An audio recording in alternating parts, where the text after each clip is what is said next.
Category 1 SOT, first thing you're going to do is prone leg length inequality. So you go right above medium and lowest, go out 14 inches. Don't let me push your legs in. Relax, bring them together. So he has a left short leg. Next thing you do is trap fiber analysis. So starting at the V near the acromion would be 1. Lateral 3/4 of an inch from T1 would be 7. 4's in the middle. Each one is 1 thumb length from in between those two.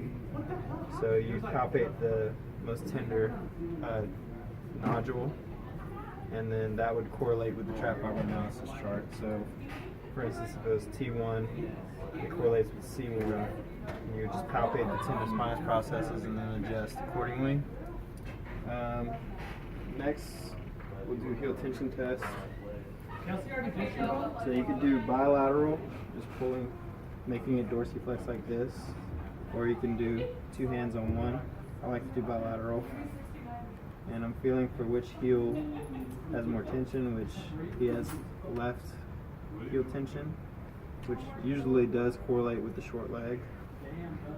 Next, I will do the feeling for the bump for atlas dural subluxation. So I'm going to push into dorsiflexion, have the patient look left, Josh look left. Okay. I'll do that. And then look right. Okay, didn't feel a bump in this leg, so that would mean that he has an atlas dural subluxation on this side.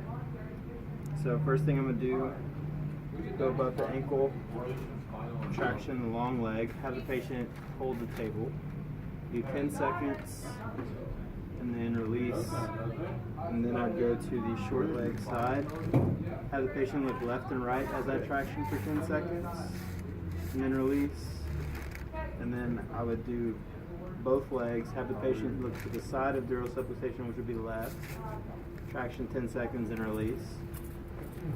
Next, I would find the major. So for the crest, come lateral to L3. You could do either thumbs or both hands. What you want to do is come off, feel the muscle bundle, and then come down. And whichever side is either wider or more tense, which his left would be the major side. Then you find the dollar. So you go to PSIS's lateral 2 inches, down 3 inches. And you're feeling for a trampoline effect, which he has a right dollar sign. And the next thing would be blocking. So since the short leg is on the left, assuming he doesn't have any knee problems, this is our blocks. I'm going to come here, rotate it out, or in rather. Go right below the greater trochanter, facing superior and oblique. Come to the other side. Go in front of ASIS, the inferior and oblique. And then have him take 3 big respirations and then recheck the leg lengths. The leg length should balance out. And then you would go ahead and check and see if the dollar sign or the crest sign clears. If they don't clear, then you would go the weak side. So he has a major dollar on this side. Go this side to make it come back and be even. And then for the dollar signs, this was the major, so you'd go this side. Once all this is even, you would want to adjust the crest or dollar. So let's say he had a major crest sign on the left. I would come first to where, since the block is lower, you never adjust over the block. Come to the PSIS, traction up, and then it would be like a roll into the lumbar muscles on the side of the major, and then come to the ish tube on the opposite side and toggle. And then if it was, say if this was the major dollar sign, So what I would do is I would scoop this side like that, and then PSI is toggle away from the spine like that to correct those. The next thing we'll do is sacral base. So palpate L5, come just inferior to the spinous. I want you to breathe in deep and then cough at the end of it. Josh. Breathe in deep and then cough. So my hand went straight up, indicating a sacral base positive.